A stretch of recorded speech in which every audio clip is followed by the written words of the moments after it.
Olá, meu nome é Adrian Moncarzel, eu faço parte da Carmel Seguros e hoje eu estou aqui para falar para vocês como contratar um plano de saúde e não se arrepender. Por que eu decidi abordar esse assunto? Às vezes o cliente chega em mim, vem falando com outros corretores e fala: Adrian, realmente eu não me sinto seguro em fechar um plano de saúde.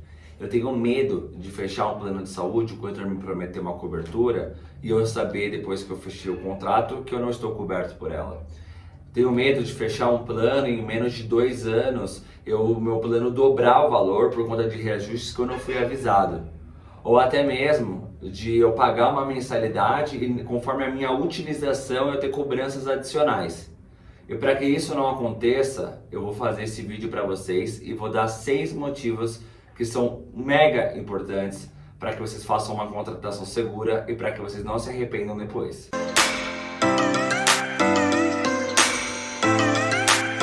Fique aqui comigo que hoje eu não vou falar de valores, encher bola de algum convênio específico, não. Eu tô aqui realmente para explicar para vocês essas dicas e que você deve perguntar para o seu corretor. Elas são fundamentais para que você pergunte, para que você faça uma contratação e que você não caia em furada. Então a primeira delas seria em relação a valores. Qual que é a dica sobre valores? Quando você vai contratar um plano de saúde, ideal que você fale para o seu consultor até quanto que você pode investir. Qual que é o valor que está dentro do seu orçamento. Isso vai ajudar também o corretor para que ele faça uma pesquisa para você melhor, para que ele não te enche de cotações com valores extraordinários que ficam fora do que você consegue pagar, ou também que ele não envie para você planos muito básicos, onde tem tickets bem mais acessíveis, mas que não é o que você busca. Se você realmente tem ali um valor já que você imagina, que você pode investir até R$500, até R$1.000, até R$2.000, é interessante que você já comece essa negociação com o corretor, explicando para ele qual que é o valor que está dentro do que você procura, que está dentro do seu orçamento. A segunda dica que eu vou passar para você é em relação à rede de atendimento. Quando você for conversar com o corretor, pergunte para ele tudo sobre a rede. Quais são os hospitais onde você consegue utilizar um pronto-socorro, onde você teria direito a uma maternidade, onde você teria direito a uma internação. Pergunte para ele quais são os laboratórios onde você consegue realizar exames de análises clínicas, onde você consegue realizar exames de imagem. Pergunte para ele quais são as clínicas credenciadas, porque as clínicas é o que você mais vai usar no seu dia a dia, onde você consegue marcar consultas com cardiologista, onde você consegue passar com seu filho no pediatra, passar a sua esposa no ginecologista. Então essas perguntas das clínicas, elas também são de extrema importância. O plano às vezes pode te dar um hospital do lado da sua casa, mas de nada adianta que num dia a dia, numa parte de consultas, você tenha que levar 1 hora de carro para que você consiga passar numa consulta com um especialista, com um clínico geral. O ideal é que você esteja rodeado de tudo isso que eu falei: hospitais, laboratórios e clínicas, e que você saiba o que atende a cada um de acordo com a sua especialidade. Se o hospital da internação, se é só pronto-socorro pediátrico, se é pronto-socorro adulto, e tudo isso o seu corretor tem dever de te passar. A terceira dica é a respeito da segmentação do plano que você está contratando. Segmentação, que palavra difícil, o que é isso? Segmentação é aquilo que está no seu contrato como sua cobertura. Então hoje no mercado nós temos 3 tipos de segmentação. A segmentação ambulatorial, que é quando você está contratando um plano, ele vai oferecer toda a parte de consultas, de exames. Quando você contrata um plano hospitalar, que ele vai ser mais voltado apenas para internação. E quando você contrata um plano que oferece obstetrícia, que ele vai dar toda a parte de pré-natal e parto. Então é importante, se você realmente quer um plano completo, que ele ofereça ambulatorial, hospitalar, com obstetrícia. Isso significa que o plano que você está contratando, ele é completo e vai te dar todas as coberturas que constam no rol da ANS. O rol é uma cartilha por um órgão público onde vai constar várias páginas com vários procedimentos. E lá você vai ter direito a todas as suas coberturas. Então peça para o seu corretor também este rol, para que você se certifique do que você vai ter cobertura ou não. E aproveitando esse gancho da segmentação, vou dar um case para vocês. Pessoas que fecham o contrato de plano estudantil através de entidades de classe, eu tenho algumas operadoras no mercado que para estudantes eles não vão incluir a cobertura de obstetrícia. Então fechei um plano de saúde para uma jovem de 18 anos que acabou de entrar na faculdade. Ela realmente hoje não tem a pretensão de engravidar. Mas daqui 1 ano, 2 anos, ela acaba engravidando. E aí ela se recorda que o plano que ela fechou lá atrás, por ser estudantil, não dava obstetrícia. Não são todos, mas vale pensar nisso. Fechei um plano de saúde estudantil, dá obstetrícia ou não dá? Eu vou precisar ou não vou? Né? O plano de saúde você tem que pensar em contratar ele e pensar ele a longa data. Né? Então eu fechei um plano agora, eu não quero trocar esse plano daqui 3, 4, 5, 6 meses. A minha ideia realmente é manter aquele plano. Então pense nisso. Pense se daqui 1 ano, 2 anos você vai pensar em ter essa obstetrícia, pensar em engravidar. Vale a pena não contratar um plano que não tem essa segmentação? Então a ideia realmente é que você peça para o seu corretor para que ele te passe essa orientação, para que ele faça esse planejamento junto. Quarto ponto e extremamente importante: carências. Carências talvez numa contratação seja o lado mais chato, o lado mais burocrático, mais difícil de se entender. Carência é um tempo que você tem que cumprir pelo convênio para que você tenha a liberação dos procedimentos médicos. Então, por exemplo, nós temos uma carência padrão de mercado, como 30 dias para consultas e 6 meses para internação e cirurgia. Alguns convênios trabalham com carências reduzidas. Importante que o corretor passe para você a carência detalhada daquele plano. Não te passe uma carência padrão de mercado ou uma carência média. Pegue com ele, por exemplo, estou fechando a 1.000. Qual é a carência para consultas? Qual é a carência para terapias? A primeira sessão terapêutica? Qual que é a carência para parto? Se eu tenho uma doença pré-existente, eu tenho uma implicação em carência, qual que seria essa implicação? Eu conseguiria passar em consultas, sendo que eu já tinha um pré-existente relacionado? Então, o ideal é que o corretor passe para você todos os prazos de carências detalhado, né? Então, diferencie para você qual que é a carência de um exame especial para um exame simples. Cada operadora vai trabalhar com seu período de carência. O ideal é que ele puxe isso para você, te documente, te mande isso certinho, para que num futuro você não tenha nenhum problema, que você já tenha conhecimento dos prazos que serão aplicados. Tome muito cuidado com essa história de você poder comprar a carência. Isso há muito tempo era utilizado por consultores como uma forma de tentar driblar os seus clientes ali na hora da contratação. Não caia nessa furada. Essa parte de comprar uma carência, de pagar um valor adicional, isso não existe. Esse nome técnico, comprar a carência, muitas vezes ele é usado para um aproveitamento.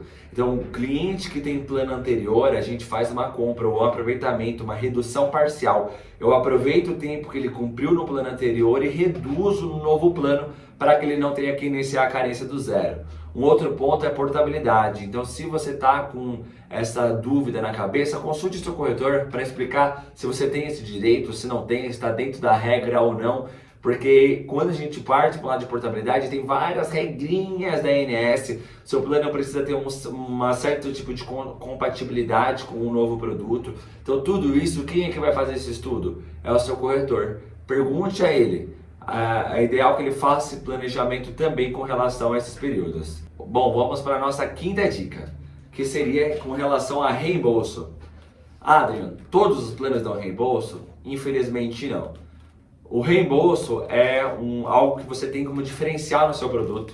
Ele é oferecido como benefício para o cliente, onde você não fica limitado a usar só a rede credenciada daquele plano. Você tem como opção utilizar médicos particulares e apresentar um recibo para o convênio e ser reembolsado parcialmente. Esse reembolso não é integral, tá? Ele é parcial. Então, cada categoria do seu plano, então, por exemplo, fechei um convênio da Bradesco Seguros.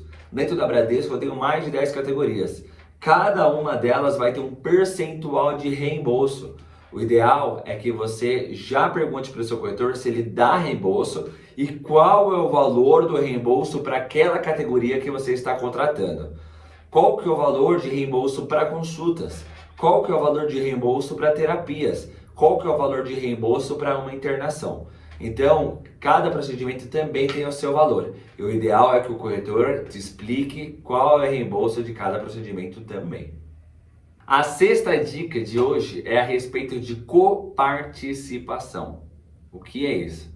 É você pagar 30% mais em conta na tabela do seu plano, mas em contrapartida, na sua utilização no dia a dia, o plano vai coparticipar um valor e esse valor vai ser agravado na mensalidade do seu plano de saúde.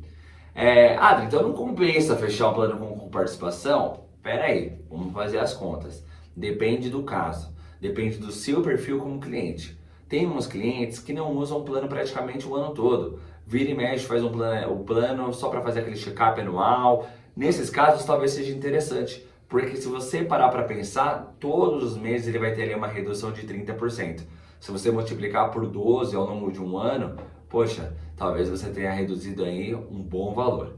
Agora, se você é um cliente que tem 3 crianças em casa, que você realmente utiliza o plano bastante, o plano sem coparticipação eu particularmente já não acho tão vantajoso, né? Porque você realmente teria que coparticipar muitas vezes e dependendo do valor da sua coparticipação, o valor por muitos meses vai ultrapassar do que você fechasse um plano sem coparticipação. Então, quem é que faz essa conta para você? É você mesmo? Sim, mas o corretor vai te ajudar nisso. Um bom consultor, ele faz esse cálculo para você. Ele faz o cálculo de quanto que você vai economizar mensalmente, de quanto que você vai economizar anualmente. O ideal do consultor é fazer esse cálculo junto com o cliente para que você tenha um bom resultado, para que você faça uma contratação de acordo com o seu perfil financeiro também. E vamos para uma dica extra, que é a sétima dica e não menos importante, que seria com relação à conferência da sua proposta. Hoje, a contratação está sendo muito via online. Então, o cliente manda a documentação para o corretor, ele preenche um cadastro no sistema, ele recebe ali uma declaração de saúde e ao realizar o preenchimento, a proposta vai para uma análise de implantação. Só que, antes de tudo, primeiro, se certifique por onde você vai enviar esses documentos. O ideal é que seja sempre enviado por e-mail. Assim você documenta tudo certinho e não corre o risco de perder, como acontece muitas vezes no seu WhatsApp, de acabar apagando as mensagens. O segundo ponto, o corretor colocou os seus dados em sistema, faça a conferência. Faça a conferência se o número está certo, porque tem operadora que liga para o cliente após a contratação para fazer algumas confirmações. Faça a conferência do e-mail se ele está digitado corretamente, porque é o canal que muitas vezes você vai receber o seu boleto. Se aquela operadora não manda o boleto por e-mail, confira qual que é o endereço que está cadastrado, se ele está corretamente digitado, se o número da casa está correto, se tem complemento, porque o boleto, se não for enviado por e-mail, vai ser enviado por correios e ele precisa chegar para você quitar o seu plano e ficar em dia. Quando a proposta ela for lançada no sistema, que o corretor te mande um protocolo para que você faça o acompanhamento do processo até a implantação e que ele te dê prazos de resposta, prazos que você possa cobrá-lo até a liberação da sua carteirinha e para que você possa utilizar o plano. Antigamente a gente tinha casos como, por exemplo, o corretor cobrava uma taxa de adesão para colocar uma proposta em sistema, mas não explicava o que era aquela taxa, para que servia, não tinha dados suficientes do cliente para efetuar uma contratação. Então se certifique, se tem taxa de adesão, pede para ele emitir um recibo daquela taxa em papel timbrado com o CNPJ da corretora, porque isso é fundamental para que você faça uma contratação e não acabe pagando algo extra do que você deveria pagar realmente no fechamento do seu plano. Lembrando que o plano de saúde, ele é tabelado. Então o que acontece às vezes? Eu estou negociando com 2 consultores, eles me ofereceram o mesmo produto. Um está bem mais barato, em torno mais ou menos de 30%, e o outro não. Pode ser isso, pode ser a coparticipação. Então se certifique se aquela tabela que o mais barato, se ela não está com coparticipação, porque você já vai saber que você pode fechá-la, mas que você teria que coparticipar conforme a utilização do plano. Bom, qual é a diferença então de um corretor para um consultor? Eu vou definir basicamente com uma única palavra, que é a empatia. O consultor de verdade, ele acompanha o cliente em todo o processo da contratação. Ele vai entender as dores do cliente. Ele vai entender que o pai dele tem 80 anos e que ele não pode correr nenhum risco de não conseguir ter o plano por conta de uma doença pré-existente e orientar sabiamente o seu cliente. Um bom consultor, ele vai fazer todo um estudo financeiro, uma projeção para que o cliente não comece a contratar agora e daqui 3, 4 meses pare de pagar o plano porque realmente não tem condição. Um bom consultor, ele vai explicar os diferenciais de todos os planos que mais se encaixam com o perfil daquele cliente. Um bom consultor vai fazer o levantamento dos médicos que mais te atendem e que melhor te atendem próximo da onde você reside. Já um corretor qualquer, ele só está aqui para te falar de valor e te falar de hospital. Nada além disso. Não vai te dar um pós-venda, não vai acompanhar a sua proposta e se você tiver algum problema, ele vai ser o primeiro a assumir. Então não caia mais nessa. Eu vou falar agora um pouquinho do nosso lado, vou puxar a sardinha para a Carmel. A nossa consultora, hoje ela tem uma grande avaliação no Google, no qual você pode nos acompanhar. Não estamos no Reclame Aqui, o que também é um ponto muito positivo.